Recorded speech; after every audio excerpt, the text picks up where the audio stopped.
Good day, everyone. Today I am here with the most important topic from Sanskrit Vyakaran, class 10th. The topic is अव्यय.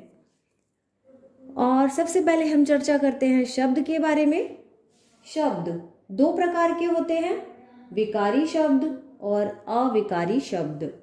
तो विकारी शब्द वे शब्द होते हैं जिनमें वचन लिंग के अनुसार जो बदल जाते हैं, विभक्ति वचन लिंग के अनुसार जो बदल जाते हैं वो विकारी शब्द कहलाते हैं. जैसे देवः, और इसका पुल्लिंग बन जाएगा, हमारा बहुवचन हो जाएगा देवः.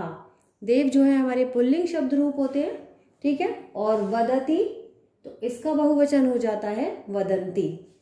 इसी तरह से अब अविकारी को देखते हैं. जो वचन लिंग विभक्ति आदि के अनुसार नहीं बदलते उन्हें अविकारी शब्द कहते हैं. जैसे अत्र, तत्र, च, अपि, यदा, तदा, कदा. इसी तरह से बहुत सारे शब्द हैं, ठीक है. तो जो अविकारी शब्द होते हैं वही अव्यय भी कहलाते हैं.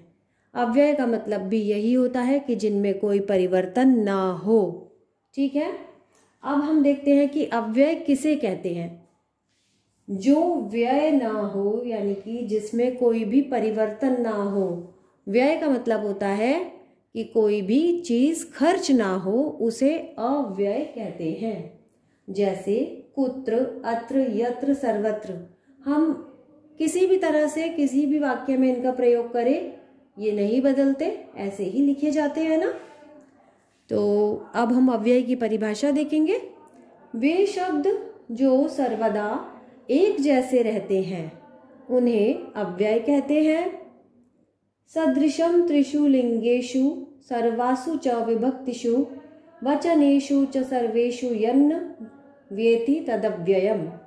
मतलब जिसमें लिंग विभक्ति वचन के अनुसार कोई परिवर्तन ना हो वही अव्यय कहलाते हैं. ये एक बहुत ही महत्वपूर्ण और एक फेमस श्लोक है जो इसके बारे में कहा जाता है, ठीक है. तो अव्यय कब नहीं बदलता, हम उनके कुछ वाक्य देख लेते हैं. देवः उच्चै वदति, देवा उच्चै वदन्ति, बालिकाः उच्चै अवदन्, बालिके उच्चै वदतः, बालकेन उच्चै वद्यते. देव देवता जोर से बोलता है. देवा उच्चै वदन्ति, अनेक देवता जोर से बोलते हैं. बालिका उच्चै अवदन्, बहुत सी बालिका जोर से बोली. दो बालिका जोर से बोलती हैं. बालकेन उच्चै वद्यते, यानी कि बालक के द्वारा जोर से बोला जाता है. अब इस लाइन में जो देव है, देवा, बालिका, बालिके, इनमें परिवर्तन हो रहा है. उधर भी परिवर्तन हो रहा है, क्रिया शब्द में भी सभी क्रिया शब्द हमारे बदल गए हैं, लेकिन ये नहीं बदले, यानी कि ये अव्यय है, ठीक है. तो इस तरह से हमारे कर्ता और क्रिया दोनों में परिवर्तन हुआ है, लेकिन इसमें हमारा कोई परिवर्तन नहीं हुआ, तो इन्हें ही अव्यय शब्द कहते हैं. तो आज हम इन्हीं शब्दों के बारे में और विस्तार से पढ़ते हैं. आइए अब देखते हैं अव्यय के प्रकार. अव्यय के प्रकार दो तरह के होते हैं. पहला रूढ़ अव्यय यानी कि मूल अव्यय, और दूसरा यौगिक अव्यय, प्रत्यय के योग से बने अव्यय. मतलब पहले हम मूल अव्यय रूढ़ अव्यय के बारे में पढ़ते हैं. जैसे प्रातः, सायं, च, इव, वा. इन अव्यय में, मूल अव्यय में कोई भी जुड़ा नहीं होता, ये ऐसे के ऐसे ही रहते हैं ये शब्द. और जो प्रत्यय के योग से बने अव्यय होते हैं यानी कि यौगिक अव्यय, जैसे कृत्वा, तदा, दातुम, ये शब्द या धातु में जब प्रत्यय जुड़ जाता है तब बनते हैं यौगिक अव्यय, ठीक है, ये आपके पाठ्यक्रम में कक्षा 10 के पाठ्यक्रम में जितने भी अव्यय आए हैं ये सब वही हैं। उच्चई जोर से, च और, शनै धीरे, तरही तो, अद्य आज, अत्र यहाँ, सहसा अचानक, कुतः कहाँ से, वृथा बेकार, यत्र जहाँ, अपि भी, इतस्ततः इधर उधर, तावत उतना, यावत जितना, इदानीम अब, अधुना अब, सांप्रतम अब, एव ही श्वः आने वाला कल, ह्य बीता हुआ कल, कुत्र कहाँ, यदा जब, तदा तब, कदा कब, यदि, यदि का मीनिंग यदि, तत्र वहाँ। तो आइए अब हम इन अव्यय के वाक्य देख लेते हैं थोड़े। अब हम अव्यय, उनके अर्थ और उनके वाक्य देख लेते हैं तो समझ में आ जाएगा अच्छे से हमें कि अव्ययों के मीनिंग और उनके वाक्य कैसे बनाते हैं। इव समान मतलब एक जैसा, मातृभूमि माता इव भवति, मातृभूमि माता के समान होती है। एव ही सत्कर्म एव करणीयम, अच्छे काम ही करने चाहिए। कुतः कहाँ से, भवान कुतः आगच्छसि, आप कहाँ से आते हो। अत्र यहाँ, अत्र एकः सिंहः अस्ति, यहाँ एक शेर है। शनै धीरे, गजः शनै शनै चलति, शनै का मतलब धीरे, तो हाथी धीरे धीरे चलता है। श्वः आने वाला कल, अहम श्वः जयपुरम गमिष्यामि, मैं कल जयपुर जाऊंगी। ह्य बीता हुआ कल, सः ह्यः पाठम अपठत्, उसने कल पाठ पढ़ा। कुत्र कहाँ, त्वं कुत्र गच्छसि, तुम कहाँ जाते हो। स्टूडेंट्स, अब हम देखते हैं कि यौगिक अव्यय कैसे बनते हैं।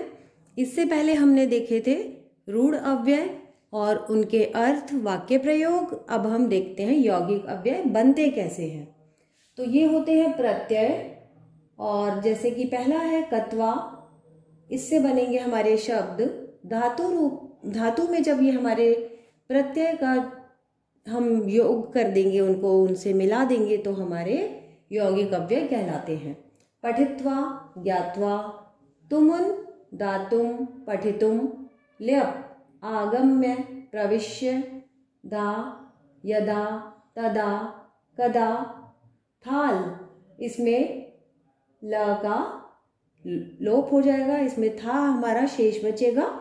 तथा यथा, ऐसे ही तसिल में हमारा त शेष बचेगा। तह कुतः, इतः ततः, इतस्ततः, इस तरह के आपने जितने भी शब्द देखे हैं। त्रल में हमारा त्र शेष बचेगा। यत्र तत्र कुत्र अत्र सर्वत्र, ठीक है। इसी तरह से हमारे ये यौगिक अव्यय के शब्द बन जाते हैं। अब हम इन्हीं का वाक्य प्रयोग देखते हैं।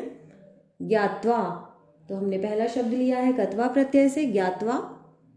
एतत् ज्ञात्वा दुखम अनुभवामि, यह जानकर दुख हुआ, ठीक है। पठितुम रामः पठितुम विद्यालयम गच्छति, राम पढ़ने के लिए विद्यालय जाता है। आगम्य, अहम गृहम आगम्य पठामि, मैं घर आकर पढ़ूंगा, पढ़ता हूँ, सॉरी, ठीक है। अहम गृहम आगम्य पठामि। यदा यदा यदा हि धर्मस्य, इस तरह से आपने ये पूरा श्लोक सुना होगा, तो उसमें इसका प्रयोग होता है जब जब धर्म की हानि होती है, ठीक है। धर्मस्य, तथा यथा रामः तथा श्यामः अस्ति, जैसा राम है वैसा ही श्याम है। कुतः त्वं कुतः आगच्छसि, तुम कहाँ से आते हो। कुत्र युवाम कुत्र पठतः, तुम दोनों कहाँ पढ़ते हो, ठीक है। इस तरह से इनके वाक्य प्रयोग हो गए। स्टूडेंट्स, अव्यय भाव हमने पूरी तरह से समझ लिया है। जब आप इस वीडियो को बार बार देखेंगे तो आपको अच्छे से समझ में आ जाएगा। अब हम इसके प्रश्न पत्र में जो प्रश्न आते हैं उनको देख लेते हैं, किस तरह से अव्यय के हमारे प्रश्न आ सकते हैं। अधोलिखितेषु वाक्येषु अव्यय पदानि चित्वा लिखत। नीचे लिखे वाक्यों में अव्यय पद को ढूंढकर लिखिए। ये आपको टिक करना है, बताना है। सुरेशः मोहना च पठता। सुरेश और मोहन पढ़ते हैं। तो इसमें कौन सा अव्यय पद है? यस, च। तो हम च को टिक कर देंगे। सिंहः उच्चैः गर्जति। शेर जोर से गरजता है। उच्चैः सिंहः गर्जति, इसमें कौन सा है? उच्चैः। ठीक है, क्योंकि सिंह यहाँ पे करता है और गर्जति क्रियापद है। तीसरा देखते हैं, यत्र तु नार्यः पूज्यन्ते। इसमें हमारा कौन सा अव्यय पद है? यत्र। तो हम इसको टिक कर देंगे। समझ में आया आपको? अब हम देखते हैं नेक्स्ट प्रश्न। प्रदत्ताव्यय पदई रिक्त स्थानानि पूरयत। नीचे दिए गए व्यय पदों में से रिक्त स्थानों को भरिए। तो यहाँ पे कुछ शब्द दिए गए हैं, इन्हें हम रिक्त स्थान में भरेंगे। श्वानः डैश धावती। कुत्ता डैश दौड़ता है, यानी कि इधर उधर, इधर से उधर। तो इतस्ततः हम इसमें फिल करेंगे। ध्वनिम डैश मा कुरु। शोर डैश मत करो। कैसा शोर? जोर से, ऊंचा शोर मत करो। तो हम उच्च ही भर देंगे। तृप्तस्य भोजनम डैश भवति। जिसका पेट भरा हो, जिसकी पूरी तृप्ति हो चुकी हो, उसके लिए भोजन डैश होता है, बेकार होता है ना। तो बेकार की संस्कृत है वृथा, वृथा भवति। डैश हरितिमा तत्र शुचि पर्यावरणम। जहाँ हरियाली होती है वहाँ पवित्र शुद्ध वातावरण होता है। तो जहाँ, यत्र हरितिमा तत्र, तत्र मीन्स वहाँ, और यत्र माने जहाँ। अहम डैश गृहम गंतुम इच्छामि। मैं डैश घर जाने के लिए इच्छा करता हूँ, मैं घर जाना चाहता हूँ। तो अब घर जाना चाहता हूँ, तो यहाँ पर हम संप्रति फिल करेंगे। ठीक है, ये आपको समझ में आ गए। जब आप बच्चों अव्यय को अच्छे से समझ लेंगे और अव्यय के शब्दार्थ, उनके मीनिंग, आपको पूरा अव्यय आसानी से करना आ जाएगा। आप उन्हें अच्छे से कर सकते हैं। और सबसे मेन चीज़ होती है कि हमें इनकी हिंदी और इनके मीनिंग आने चाहिए, जितने भी संस्कृत के ये शब्द हैं। ठीक है, और बार बार पढ़ने से ये हमें समझ में आ जाएगा। और आप इस वीडियो को बार बार सुनेंगे तब भी आप अच्छे से अव्यय को समझ लेंगे। और आपको अगर कोई भी चीज़ अव्यय के बारे में नहीं समझ में आ रही तो प्लीज़ मुझे कमेंट बॉक्स में करके अपना क्वेश्चन लिख सकते हैं और बताइए, मैं आपका आंसर दूंगी।